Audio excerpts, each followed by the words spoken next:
राधे राधे, जय श्री कृष्णा। मैं सीमा सिंह आप सभी को सादर प्रणाम करती हूँ। आप सभी के ऊपर पुरुषोत्तम भगवान का आशीर्वाद हमेशा बना रहे और पुरुषोत्तम भगवान आप सबकी मनोकामनाओं को पूरी करे।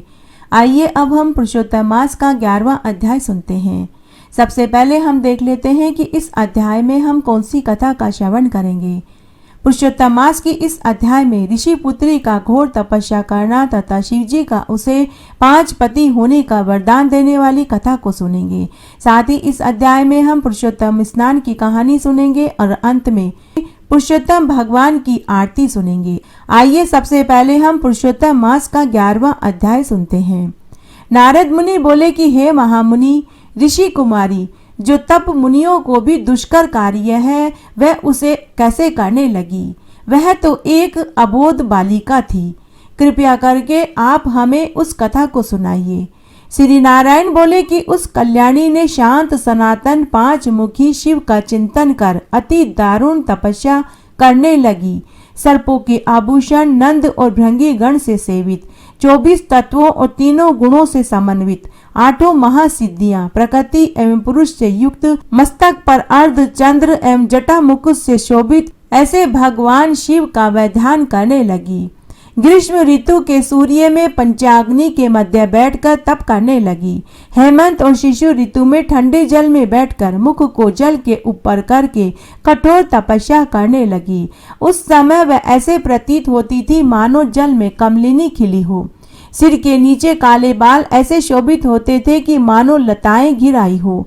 शीत के कारण उसके ब्रह्म रंध्र से निकलता हुआ धुआं ऐसा प्रतीत होता था मानो कमल के मकरंद का पान करके भौरे निकल रहे हो। वह कोमलांगी कन्या प्रातः और सायकाल धूम्रपान करने लगी। उसका कठोर तप सुनकर इंद्र बड़े विचलित हुए। हे नृपनंदन, सब देवताओं को सराहने योग्य ऐसे तप में लगी हुई ऋषि कन्या को 9000 बरस बीत गए। तब पार्वती पति शंकर ने बाला के तप से प्रसन्न होकर उसे अपने अगोचर रूप का दर्शन दिया। वह शिव का दर्शन पाकर उसी क्षण खड़ी हो गई मानो देह में प्राण आ गए हों। वह तप से दुबली बाला अष्ट पुष्ट हो गई। हवा, धूप और वर्षा से पीड़ित वह कन्या शिवजी को अत्यंत प्रिय लगी। तब कन्या ने नम्र होकर शंकर भगवान को प्रणाम किया। फिर विश्व वंदित शंकर भगवान की मानसिक उपचारों से पूजा करके बड़ी श्रद्धा भक्ति भाव से स्तुति करने लगी। कन्या बोली कि हे पार्वती वल्लभ, हे प्राणनाथ, हे प्रभो, हे भर्ग, हे भूतेश, हे गौरीश, हे शंभो, हे तमह, हे सोम, सूर्य, अग्नि रूप, दिव्य त्रिनेत्र वाले, हे मेरे आधार, हे मुंडमालधारी, आपको नमस्कार है। अनेक तापों से उत्पन्न पीड़ा वाले व्याधि से युक्त इस घोर संसार रूपी सागर में डूबे हुए दुष्ट काल रूपी सर्प की उग्र डांडों से डसे हुए प्राणी भी आपकी शरण में आकर मुक्त हो जाते हैं। हे विभो, आपने बाणासुर को अपनाया, राजा अलर्क की मरी हुई स्त्री को जीवित किया। हे दयानाथ, हे भूतेश्वर, हे चंडीश्वर, हे भवत्राण, हे मृत्युंजय, हे प्राणनाथ, हे दक्ष यज्ञ के विध्वंसक, हे शत्रुओं के नाशक, अपने भक्तों के जन्म मरण रूप बंधन के नाशक, आवागमन के चक्कर को मिटाने वाले, हे सृष्टिकर्ता, हे प्राणपति, हे पापहारी, आपको नमस्कार है। श्री कृष्ण भगवान आगे बोले कि हे युधिष्ठिर, मेघावी ऋषि की तपस्विनी पुत्री मन और वाणी से शिवजी की स्तुति करके शांत हो गई। ऋषि पुत्री के महा उग्र तप से युक्त उसकी स्तुति को सुनकर शिवजी भगवान बड़े प्रसन्न होकर बोले कि हे तपस्विनी, हे महाभागे, तेरा कल्याण हो। मन इच्छित वरदान मांग, मैं तुझ पर बहुत प्रसन्न हूँ, तू चिंता मत कर। हे राजन, महा आनंद में मग्न हुई कुमारी प्रसन्न हुए शिव के ऐसे वचन सुनकर बोली कि हे दीनानाथ, हे दया सिंधु, यदि आप मेरे ऊपर प्रसन्न हैं तो मुझे मन इच्छित पति दीजिए।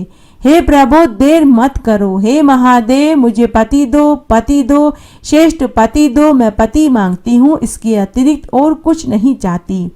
ऐसा कहकर वह चुप हो गई। महादेव जी यह सुनकर मुनिकन्या से बोले कि हे मुनिकन्या, तूने जो कहा वही होगा।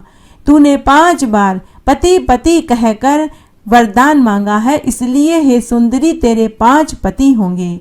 और वे सब शूर, वीर, धर्मवेता, साधु, सत्यवादी, पराक्रमी, जवान और बलवान होंगे। अपने गुणों से विख्यात, सत्य प्रतिज्ञा, जितेंद्रिय, तुझे सब सुख देने वाले सभी गुणवान राजकुल के राजकुमार होंगे। तब श्री कृष्ण भगवान बोले कि शंकर जी के ऐसे वचन सुनकर वह कांपती हुई बोली कि हे उमाकांत, ऐसा अनीतिपूर्ण वरदान देकर मेरा संसार में तमाशा न बनाए, क्योंकि एक स्त्री का एक ही पति होता है। 5 पति वाली कोई स्त्री कभी न देखी है न सुनी है। हाँ, यह संभव हो सकता है कि एक पुरुष के 5 स्त्रियां हो सकती है। हे शंभो, आपकी आराधिका होकर मैं 5 भर्ता वाली कैसे हो सकती हूँ? हे कृपानिधे, ऐसा कहना आपको शोभा नहीं देता। मैं आपकी हूँ, अतः आपको ही लज्जा आनी चाहिए। कन्या के ऐसे वचन सुनकर शंकर भगवान फिर बोले कि हे भीरू, इस जन्म में तुझको पति सुख नहीं मिलेगा, परंतु तेरे अगले जन्म में जब तू अपने तपोबल से अयोनिजा होगी, तब तू पति सुख को प्राप्त करके परम आनंद को प्राप्त होगी। तूने मेरे प्रिय स्वरूप दुर्वासा का अपमान किया। हे सुब्रू, यदि दुर्वासा मुनि कुपित हो जाए तो वे तीनों लोकों को भस्म कर सकते हैं। तूने अहंकार वश ब्रह्म तेज का तिरस्कार किया और भगवान के प्रिय पुरुषोत्तम मास का सेवन नहीं किया, जिसको कृष्ण ने अपना सारा ऐश्वर्य सौंप दिया। हे बालिके, मैं ब्रह्मा से लेकर समस्त देवता, नारद से लेकर जितने भी तपस्वी लोग हैं, वे सब श्री कृष्ण की आज्ञा का पालन करते हैं। उनकी आज्ञा का उल्लंघन कौन कर सकता है? हे मूढ़ कन्या, दुर्वासा मुनि के कहने पर भी लोग पूजित मास तूने नहीं पूजा, अतः हे द्विजात्मने, तेरे 5 पति अवश्य होंगे। पुरुषोत्तम मास का खंडन करने से अब यह टल नहीं सकता। जो इस मास की निंदा करता है वह उसके विपरीत फल पाकर घोर नरक में जाता है। जो मनुष्य पुरुषोत्तम मास के भक्त हैं, वे पुत्र पौत्र धन से संपन्न होकर इस लोक में समस्त सुख और परलोक में सिद्धि को प्राप्त करते हैं। हम सब देवता भी पुरुषोत्तम मास के सेवक हैं, जिससे पुरुषोत्तम भगवान प्रसन्न होते हैं। ऐसे सेवन करने योग्य श्रेष्ठ मास को क्यों न पूजे? अत्यंत महान महात्माओं का वचन कैसे मिथ्या हो सकता है? तू ही बता। सदा बोलने वाले मुनियों की वाणी अनुकरणीय है। नीलकंठ महादेव ऐसा कहकर अंतर्ध्यान हो गए। तब वह बाला अपने झुंड से बिछड़ी हुई मृगी की भांति चकित हो इधर उधर देखती रह गई। सूत जी बोले कि हे मुनियों, दोज के चंद्रमा से युक्त भाल वाले सदाशिव के अंतर्ध्यान हो जाने पर जैसे इंद्र को वत्रासुर दैत्य का वध करने पर ब्रह्म हत्या लगने के कारण चिंता हुई थी, उसी प्रकार मुनि कन्या को दुर्वासा के वचनों का उल्लंघन करने के कारण वह चिता में समा गई। प्रसन्न जीत से युवनाश का जन्म हुआ। युवनाश निसंतान होने के कारण दुखी रहते थे। तब सभी मुनियों ने पुत्रेष्टि यज्ञ किया। जब यज्ञ समाप्त हो गया तो सभी मुनिजन सो गए और मंत्रपूत जल के कलश को वहीं रख दिया। अर्धरात्रि में पिपासा कुल राजा युवनाश उसी स्थान पर पहुंचे। सभी ऋषि मुनियों को सोता हुआ देखकर उन्होंने उनको नहीं जगाया और राजा युवनाश ने अपरिमित महाशक्तिशाली कलश के मंत्रपूत जल को पी लिया। जब सुबह सभी ऋषि मुनि सोकर उठे और उन्हें जल का कलश खाली मिला तो उन्होंने सबसे पूछा कि इस जल को किसने पिया। यह जल तो युवनाश की पत्नी के गर्भ ठहराने के लिए यज्ञ करके प्राप्त किया था। यह सुनकर राजा युवनाश ने कहा कि हे ऋषिवर, यह कलश का जल तो मैंने पी लिया। तब सभी ऋषि मुनि बोले कि होनहार को कौन टाल सकता है। अब युवनाश के उदर में गर्भ ठहर गया और बालक बढ़ने लगा। तब तय समय पर बालक राजा की दाई कोख फाड़ कर निकल आया। इससे राजा की मृत्यु तो नहीं हुई। बालक के जन्म लेने पर सब ने कहा कि अब बालक को दूध का पान कौन कराएगा। तब उसी समय इंद्रदेव ने आकर कहा कि यह बालक मेरे आश्रम में पलेगा और बढ़ेगा, अतः इसका नाम मानधाता होगा। तब इंद्रदेव ने अपने हाथ की तर्जनी उंगली बच्चे के मुंह में डाल दी। बालक उससे अमृत में दूध का पान करने लगा। वह एक ही दिन में बड़ा हो गया। वह पृथ्वी के 7 द्वीपों का राजा बना। इसके बारे में कहा जाता है कि जहाँ से सूर्य उदय होता है और जहाँ अस्त होता है वह सारा क्षेत्र युवनाश के पुत्र मानधाता का था। उसके बाद मानधाता ने शतबुंदी की पुत्री बिंदुमती से विवाह किया। उससे उन्हें 3 पुत्र और 50 कन्याएं हुई। तब एक बार की बात है, सोबरी मुनि ने जल में समाधि ले रखी थी। तब उन्होंने एक मत्स्य राज को देखा जिसके कई पुत्र पुत्री पौत्र और दोहिते थे। वह अपने कुटुंब के साथ जल कीड़ा करके आनंद सुख भोग रहा था। उसे देखकर साबरी मुनि का मन भी विवाह करने का हुआ। तब सोबरी मुनि ने तपस्या को बीच में ही छोड़कर जल से बाहर आए और गृहस्थ आश्रम में जाने का विचार करके राजा मानधाता की पुत्री से विवाह करने के लिए उनके महल में पहुंच गए। जब राजा मानधाता ने सोबरी मुनि को देखा तो उन्होंने उनका खूब आदर सत्कार किया और आने का कारण पूछा। तो सोबरी मुनि ने राजा मानधाता से कहा कि हे राजा, पृथ्वी तल पर और भी अनेक राजा हैं। मैं उन सब को छोड़कर तुम्हारे पास आया हूँ। मैंने तुम्हारे दान के प्रति ईमानदारी होने की कथाएं सुनी है। मैंने सुना है कि तुम अपने याचकों को मुंह मांगा दान देते हो। तो राजा मानधाता ने कहा कि हे मुनिवर, बताइए आपको दान में मैं क्या दूं? आप कहें तो 100 गायें दान में दे दूं, आप कहें तो जमीन जायदाद आपके नाम कर दूं, सोने चांदी हीरे मोती की अशरफियां दे दूं। आप बताइए मैं आपको कौन सी चीज दान में दूं? तो मुनि सोबरी राजा मानधाता से बोले कि हे राजन, तुम्हारे 50 कन्याएं हैं, तुम उनमें से किसी एक के साथ मेरा विवाह करवा दो। ऋषि के वचन सुनकर राजा मानधाता ऋषि के जर्जर देह को देखकर चिंतित हो गए। फिर ऋषि के शाप के डर के मारे हाथ जोड़कर मुंह नीचा करके खड़े हो गए और कुछ नहीं बोले। तब सोबरी मुनि राजा से बोले कि हे राजन, इसमें चिंतित होने की कौन सी बात है? एक न एक दिन तुम्हें अपनी कन्या का विवाह तो करना ही पड़ेगा, फिर आज ही क्यों नहीं? तब राजा मानधाता ने सोबरी मुनि से कहा कि हे मुनिवर, हमारे राजकुल की परंपरा है कि राजकुमारी स्वयंवर का चुनाव करती है। अगर यह परंपरा टूट गई तो मैं अपने पूर्वजों को क्या मुंह दिखाऊंगा? तब सोबरी मुनि ने राजा से कहा कि हे राजन, बस इतनी सी बात है, तुम मुझे अपनी कन्याओं के महल में भेज दो। तुम्हारी 50 कन्याओं में से जो भी कन्या मुझसे विवाह करने की इच्छुक होगी मैं उसी से विवाह करूंगा।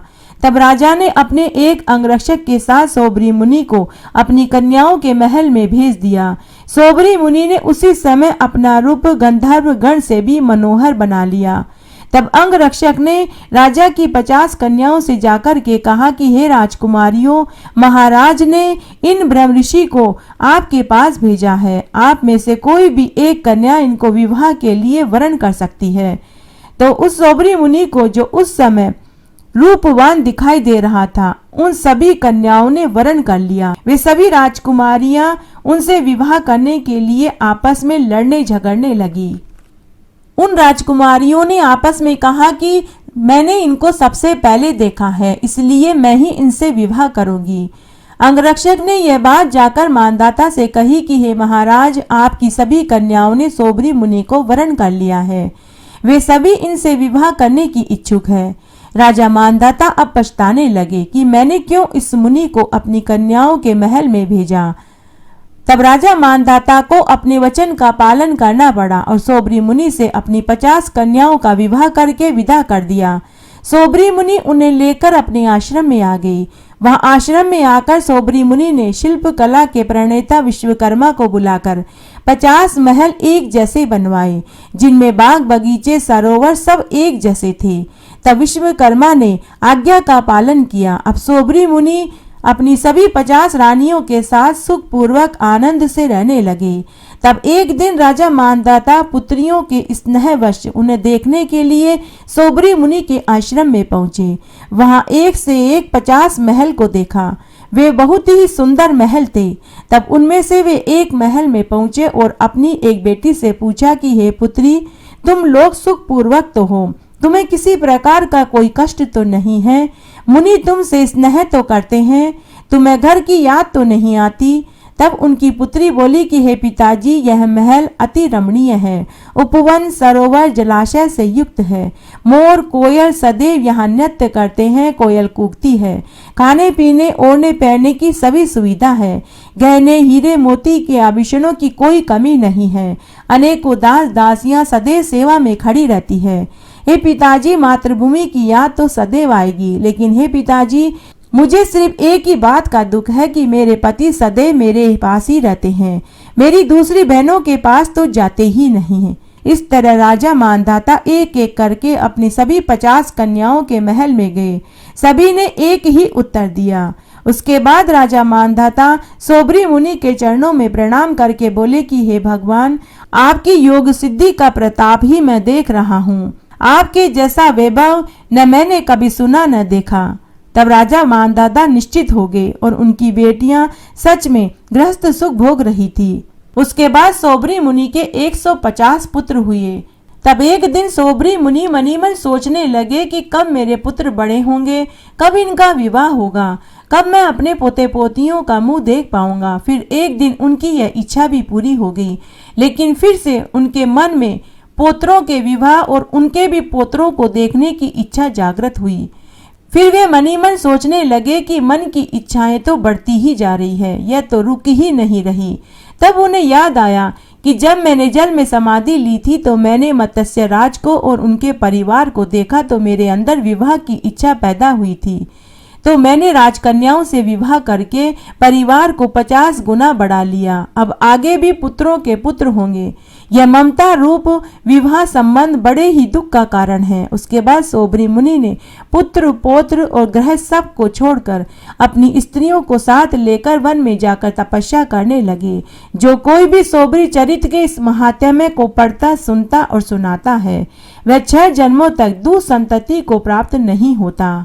परशुराम केवल ब्राह्मण पुत्रों को ही अपने शिष्य के रूप में स्वीकार करते थे, परंतु कर्ण ब्राह्मण नहीं था और वह जानता था कि परशुराम कभी भी उन्हें अपने शिष्य के रूप में स्वीकार नहीं करेंगे। इसलिए उन्होंने एक ब्राह्मण का वेश धारण किया और परशुराम जी के पास आश्रम में चले गए। वह जानता था कि अस्त्र शस्त्र के साथ अपने कौशल में सुधार के लिए उसे परशुराम से प्रशिक्षण लेना ही होगा। परशुराम जी कर्ण की धनुर्विद्या के प्रभाव से प्रभावित हो गए और उन्होंने कर्ण को अपने शिष्य के रूप में स्वीकार कर लिया। कई महीने तक कर्ण परशुराम जी से अनेक युद्ध कलाएं सीखता रहा। धीरे धीरे कर्ण परशुराम का पसंदीदा शिष्य बन गया। एक दिन परशुराम एक बड़े बरगद के पेड़ के नीचे कर्ण की गोद में अपना सिर रखकर सो गए। तभी अचानक एक बड़े कीड़े ने उनकी जांघ को काटना शुरू कर दिया। वह कीड़ा लगातार कर्ण की जांघ को काट रहा था, लेकिन कर्ण बिना हिले डुले चुपचाप दर्द को सहते हुए बैठे रहे। वे जानते थे कि अगर वे जरा से भी हिले तो उनके गुरु परशुराम जाग जाएंगे। लेकिन धीरे धीरे कर्ण की जांघ से खून बहना शुरू हो गया। गर्म खून जब परशुराम के गाल को छूने लगा तो उनकी नींद टूट गई और वे जागे। तब उन्होंने देखा कि उनके प्रिय शिष्य को किसी जहरीले कीड़े ने काट लिया है।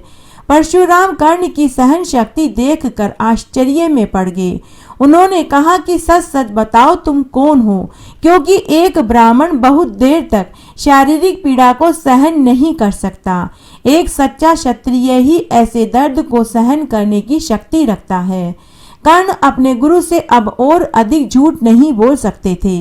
वे अपने गुरु के चरणों में गिर गए और बोले कि हे गुरुदेव, मैं ब्राह्मण नहीं, मैं सारथी अधिरथ का पुत्र हूँ। मैंने आपसे झूठ बोला था, क्योंकि अगर मैं आपको सच्चाई बतलाता तो आप मुझे अपने शिष्य के रूप में स्वीकार नहीं करते। यह सुनकर परशुराम क्रोधित हो गए। उन्होंने कहा कि तुमने मुझे धोखा दिया है। मैं तुम्हें शाप देता हूँ कि जिस समय तुम्हें मेरी सिखाई विद्या की सबसे ज्यादा जरूरत होगी, तुम मेरी सिखाई विद्या को भूल जाओगे। कुरुक्षेत्र के महान युद्ध के 17वें दिन जब कर्ण के रथ का पहिया कीचड़ में फंस गया था, तब वह अपने हथियारों का उपयोग करने का तरीका भूल गया था और अर्जुन के द्वारा मारा गया था। स्कंद पुराण के अनुसार ब्रह्मोत्तर खंड में एक पौराणिक कथा आती है। उस कथा के अनुसार काशी नरेश की कन्या कलावती का विवाह मथुरा के द्राशाहर नामक राजा से हुआ। वह राजा जुआरी, शराबी व वेश्यावृत्ति में सदा संलग्न रहता था। जब भी राजा अपनी रानी कलावती से बातचीत करना चाहता तो वह 10 कदम दूर खड़ी होकर राजा से बात करती, तो राजा को बड़ा अजीब लगता। तब एक रात्रि को राजा ने रानी को खुद के पास सोने को बुलाया, तो रानी ने इनकार कर दिया। उस समय राजा ने अधिक शराब पी रखी थी। तो राजा ने रानी के साथ जोर जबरदस्ती करी और उसका हाथ पकड़कर खींचा तो राजा को करंट लगा। तभी राजा ने झट से अपना हाथ खींच लिया और रानी से पूछने लगा कि हे रानी, तुम में आखिर यह कैसी शक्ति विद्यमान है जो तुम्हें स्पर्श करने से बिजली का सा झटका लगता है। तो रानी ने कहा कि हे महाराज, इसीलिए मैं आपसे 10 कदम दूर खड़ी होकर बात करती हूँ, क्योंकि मैंने बाल्यकाल में दुर्वासा मुनि से शिव मंत्र की दीक्षा ली थी। शिव मंत्र का जाप करने से मेरे अंदर सात्विक ऊर्जा का विकास हो गया है। जैसे दिन और रात्रि कभी एक नहीं हो सकती, वैसे ही हम दोनों का एक साथ रहना मुश्किल है, क्योंकि आप शराबी, जुआरी और वेश्यावृत्ति में संलग्न रहते हैं। आपका शरीर, मन, बुद्धि पाप कर्म में लीन रहता है और मैंने जो शिव मंत्र का जाप किया तो उससे मेरे अंदर ओज, तेज, आध्यात्मिक शक्ति का विकास हो गया है। इसीलिए हम एक साथ नहीं रह सकते। यदि आपका हृदय, मन, शरीर शुद्ध होता तो मैं आपको सब सुख दे पाती। तब राजा रानी की बात से सहमत हो गया। तो राजा ने रानी से कहा कि हे रानी, तुम मुझे भी शिव मंत्र दे दो। तो रानी ने कहा कि हे महाराज, मैं आपकी पत्नी हूँ, मैं गुरु नहीं बन सकती।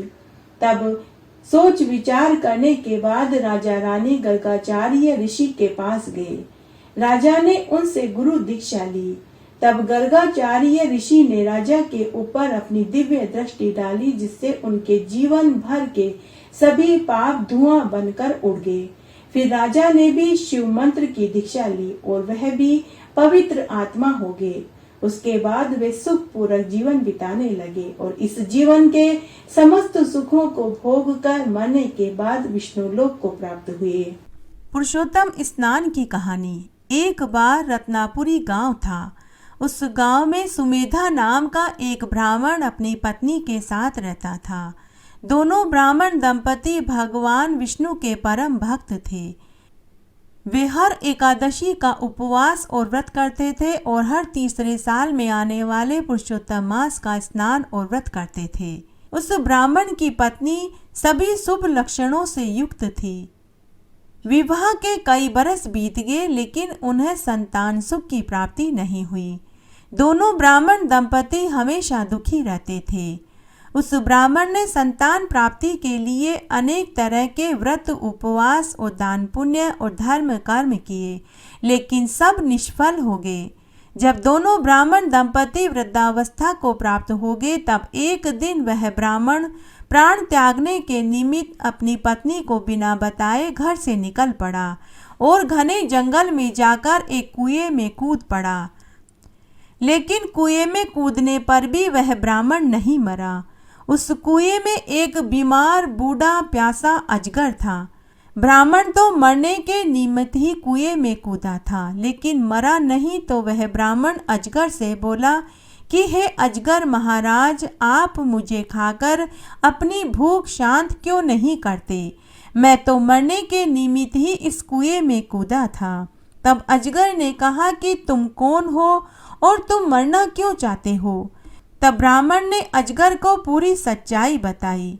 तब अजगर बोला कि अरे ब्राह्मण देव, तुम्हारा स्पर्श होते ही मुझे पूर्व जन्म की सभी बातों का स्मरण हो आया। हे ब्राह्मण देव, अब मैं तुम्हें खाकर दोबारा इसी योनि में पैदा नहीं होना चाहता। हे ब्राह्मण, तुम मेरे पूर्व जन्म का वृतांत सुनो। पूर्व जन्म में मैं एक वेश्या था। गांव में लोगों को ब्याज पर उधार पैसे दिया करता था। मैं बड़ा ही लालची, धूर्त और स्वार्थी था। मुझे धन का लोभ था। धन के आगे मुझे अपना पराया कोई दिखाई नहीं देता था। हे ब्राह्मण देव, तब एक बार की बात है, पुरुषोत्तम मास का पवित्र महीना चल रहा था।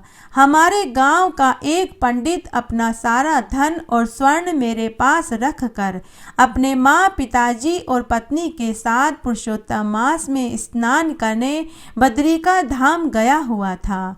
जब वह 1 महीने के बाद तीर्थ यात्रा से लौटा तो उसने अपना गिरवी धन और स्वर्ण की थैली मुझसे मांगी। मुझे धन का लोभ आ चुका था तो मैंने उसे उसका धन और स्वर्ण देने से इनकार कर दिया, क्योंकि उस धन की कोई लिखा पढ़ी नहीं हुई थी और न ही उस धन को लेते समय किसी ने देखा था। मेरी आंखों पर लालच का पर्दा पड़ चुका था। वह ब्राह्मण बहुत गिड़गिड़ाया। उसने मुझसे बहुत मिन्नतें करी, लेकिन मैंने उस ब्राह्मण को अपने नौकरों से धक्का देकर निकलवा दिया। तब अजगर ब्राह्मण से बोला कि हे ब्राह्मण देव, मैं अपने पूर्व जन्म के पाप दोष की सजा भोग रहा हूँ। हे ब्राह्मण देव, आज मैं तुम्हें एक मणि देता हूँ। तुम इस मणि से 3 वरदान मांग सकते हो। जब तुम 3 वरदान मांग लोगे तो यह मणि अपने आप गायब हो जाएगी। लेकिन हे ब्राह्मण देव, इससे पहले तुम मुझे अपने पुण्य का फल दे दो ताकि मेरी मुक्ति हो जाए। तब उस ब्राह्मण ने अपने पुरुषोत्तम मास के स्नान का पुण्य फल उस अजगर को सौंप दिया, जिससे उसी क्षण उस अजगर को मुक्ति मिल गई। वह दिव्य देह धारण करके ब्राह्मण को मणि देकर ब्राह्मण को प्रणाम कर आज्ञा ले पदक्षिणा कर विष्णु लोक को चला गया। फिर वह ब्राह्मण मणि लेकर वापस घर आया। आते ही उसने अपनी पत्नी को मणि और अजगर वाली पूरी सच्चाई बताई। तब ब्राह्मण और ब्राह्मणी ने आपसी सलाह मशवरा करके मणि से 3 वरदान मांगे। पहला वर मांगा कि हम दोनों पति पत्नी पुनः जवान हो जाएं। दूसरा वर मांगा कि हमें तेजस्वी, सुंदर, गुणवान पुत्र पैदा हो। और तीसरा वरदान में खूब सारा धन और ऐश्वर्य और भगवान में भक्ति मांगी। ब्राह्मण दंपति को तीनों वर देकर मणि अदृश्य हो गई। ब्राह्मण दंपति वापस जवान हो गए। उन्हें एक सुंदर पुत्र पैदा हुआ और वे गांव के सबसे अमीर और धनी इज्जतदार लोगों की श्रेणी में गिने जाने लगे। हे पुरुषोत्तम भगवान, जैसे आप उस ब्राह्मण के ऊपर टूटे वैसे सबके ऊपर टूटना, कहानी कहने वाले के ऊपर, सुनने वाले के ऊपर और हुक्कारा भरने वाले के ऊपर। घटती हो तो पूरी हो तो परवान चढ़े, भूले बिसरे नाम तेरे भंडार में भरे। आइए अब हम पुरुषोत्तम भगवान की आरती सुनते हैं। आरती उतारो मारा पुरुषोत्तम भगवान की, आरती उतारो मारा पुरुषोत्तम भगवान की। ठाकुर जी की सेवा में राम नाम बोलती, ठाकुर जी की सेवा में राम नाम बोलती। गाय की सेवा में मारे गोबर पानी बाड़ा में, गाय की सेवा में मारे गोबर पानी बाड़ा में। आरती उतारो मारा पुरुषोत्तम भगवान की, आरती उतारो मारा पुरुषोत्तम भगवान की। ठाकुर जी की सेवा में गंगा जल जारी में, ठाकुर जी की सेवा में गंगा जल जारी में। गाय की सेवा में मारे दूध भरा चचरी में, गाय की सेवा में मारे दूध भरा चचरी में।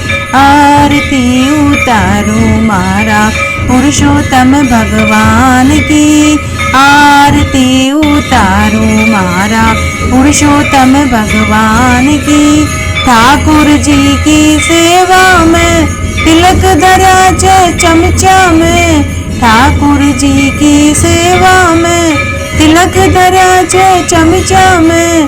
गाय की सेवा में मारे घी धरो घड़ला में, गाय की सेवा में मारे घी धरो घड़ला में। आरती उतारो मारा पुरुषोत्तम भगवान की आरती उतारो मारा, पुरुषोत्तम भगवान की।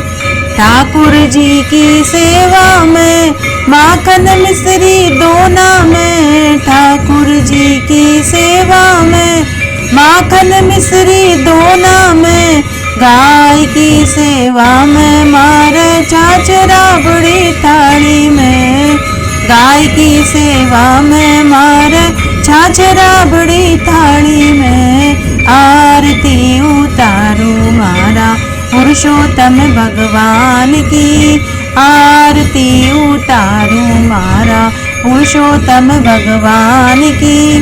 ठाकुर जी की सेवा में नितूट मंदिर जावती, ठाकुर जी की सेवा में नितूट मंदिर जावती, गाय की सेवा में मारे नित बुआरा लगावती, गाय की सेवा में मारे नित बुआरा लगावती। आरती उतारो मारा, पुरुषोत्तम भगवान की आरती उतारो मारा, पुरुषोत्तम भगवान की।